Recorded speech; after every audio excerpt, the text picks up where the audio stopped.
Hi, welcome to Deep In. My name doesn't matter. Let's dive in. So today I want to talk to you about Charlemagne. I know it's weird to throw in a political kind of ruling king into church history, but it's important that you understand something that's going on in the flow of church history. When you get to the 700s, 800s of Christian history, you start to see this kind of competition arise between secular rulers and the Roman Catholic religious rulers, the Pope in particular. And so you have these guys kind of rise to power who are kings that become leaders. Now, the Germanic tribes were converting at this time, 700s, were converting to Christianity.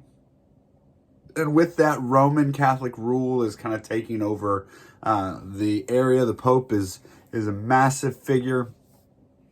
But the Pope still needs the muscle of secular government in order to enact rule. And this is where it gets kind of weird, because church and state in the West, we view church and state as separate, but that idea didn't really come about yet. And what we have instead is church and state both ruling together at this point as kind of a divine, I want to say monarchy, but it's really more of a divine warlord issue where there's multiple leaders who are all kind of ruling their sects and their groups, and then there's this Roman Catholic Pope that's sort of trying to impose rule on top of all of that. So Pope Leo comes to power, and Leo in 799, Pope Leo III is attacked and beaten and driven out by the supporters of the previous pope, which is weird, right? Like, how does that happen? How does a religious bishop get driven out of power? Well, it happens because the bishop at this time has become somebody who is political in nature, and not just a religious leader, but he is political and he is leading the nations. And so Pope Leo gets driven out of power, and there's this power vacuum.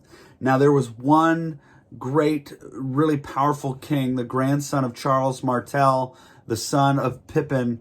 I know Pippin does not sound like a powerful king, but the son of Pippin in the Germanic and French areas, named Charles, and we call him Charlemagne, Charles the Great. Now, he's called Charles the Great in stature. He's 7 feet tall.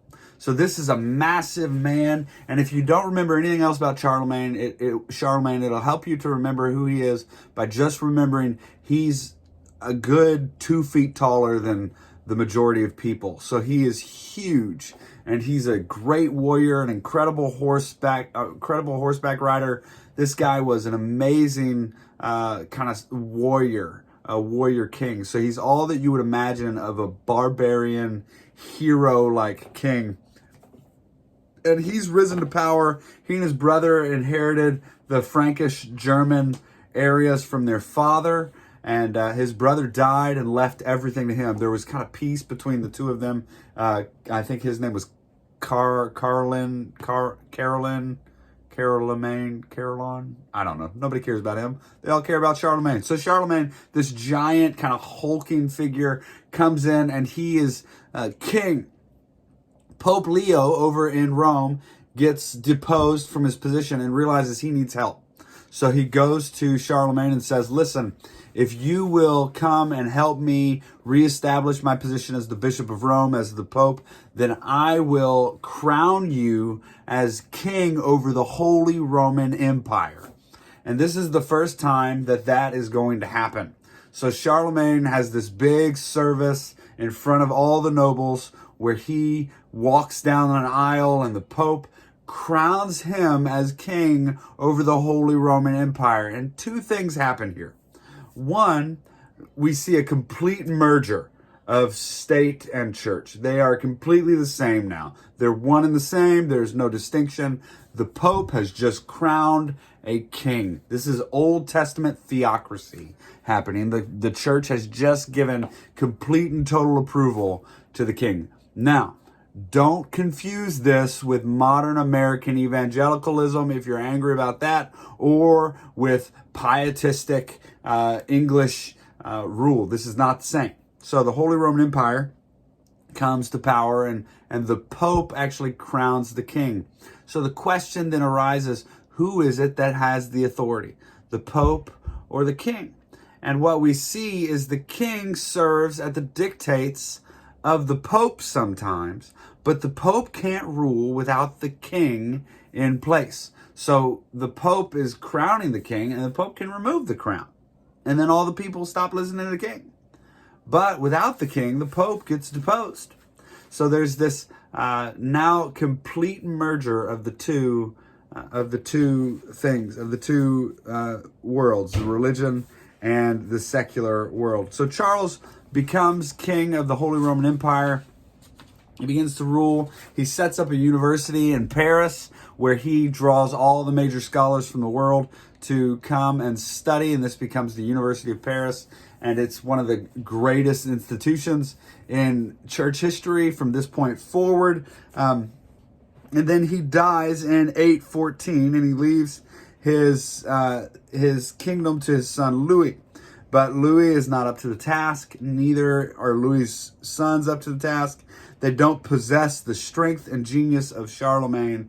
They can't handle the kingdom, the Holy Roman Empire. And basically the Holy Roman Empire becomes a idea, less of a kingship and more of an idea. But what Charlemagne does end up doing inadvertently in supporting the Pope and in accepting the crowning, the coronation from the Pope, what Charlemagne ends up doing here is establishing papal authority to appoint and disregard kings. And so what we see from Charlemagne forward is kings seeking the approval of the Pope for the sake of their kingship. Now, there's much more to be said about the popes, Leo and Louis and all these various popes that come, and we'll cover some of them. But the amazing thing to see here in medieval Christianity is this shift from the Roman Catholic Church to the Roman Catholic Empire, the Holy Roman Empire. So the questions remain, right? Who really was in charge? Was the Pope in charge, or was Charlemagne in charge? Was the king appointed by the Pope, or was the Pope defended and protected by the king? Those are questions you can debate all throughout history. The same question remains: is it good for Christianity to be a state religion, or is it something that ought to be, or should religious state and church be separate? Of course, I'm an American, so I think separate the two. But there's a lot of arguments one way or the other. You guys can argue about that down in the comments. I'm not going to get involved in comments. They stress me out. So anyway, love you guys. Hope you take time to breathe. Have a good day. Thanks for joining me in the deep end. Go get to work.